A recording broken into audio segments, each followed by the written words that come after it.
The man looked up and was astonished to see his girlfriend, who had been studying abroad, appear at his hospital. He was instantly captivated by her beauty. Shen Shifan couldn't resist teasing him with a little finger wave. He had finally made it through the hard times and waited for the girlfriend he'd been longing for to return from overseas. He remembered back to a year ago when he took her to the airport. Even though they had agreed he wouldn't come to see her off, he couldn't resist sneaking to the airport anyway. But he only dared to stand in the crowd and watch her from afar. She still spotted him, though. The moment their eyes met, tears welled up in hers. But he didn't walk over. He just signaled her to look at her phone. 你别回头，让我看着你走。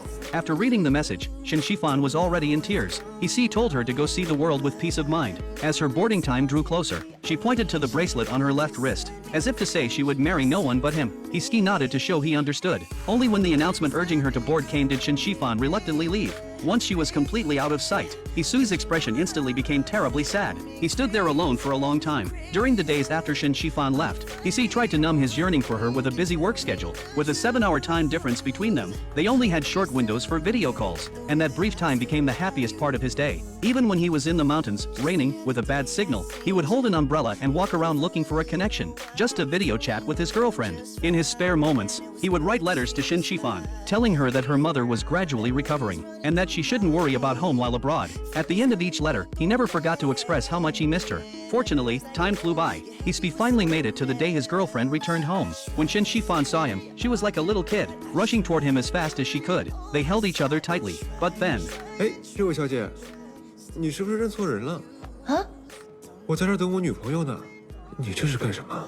People nearby immediately shot them strange looks. He playfully said he hadn't seen his girlfriend in so long. He'd forgotten what she looked like. Shen Shifan wasn't angry. Instead, she played along. Later, He dropped his girlfriend off at her home. Her parents were already waiting anxiously downstairs in the courtyard. Because He still had work, he could only leave in a hurry. After dinner, Shen Shifan learned from her parents that, thanks to Hisui's attentive care over the past year, her mother had recovered so well. Hearing this, Shen Shifan was deeply moved. So the next day, she dressed up carefully and went to the hospital to surprise her boyfriend. Seeing his girlfriend, who had become even more charming after her time abroad, the corners of Hisui's mouth couldn't stop curling up. Maybe it was because she had been overseas for so long, but Shen Shifan's behavior was bolder than before. She couldn't resist hugging and kissing her boyfriend, even at the hospital, driving Hisui crazy with desire. Back home, Shen Shifan took the initiative to propose marriage. But how could a girl be the one to propose? Hisui left for a moment. When he came back, he had a ring woven from honeysuckle in his hand. He hoped they could be like that flower, 2 blossoms on one stem, wholeheartedly together.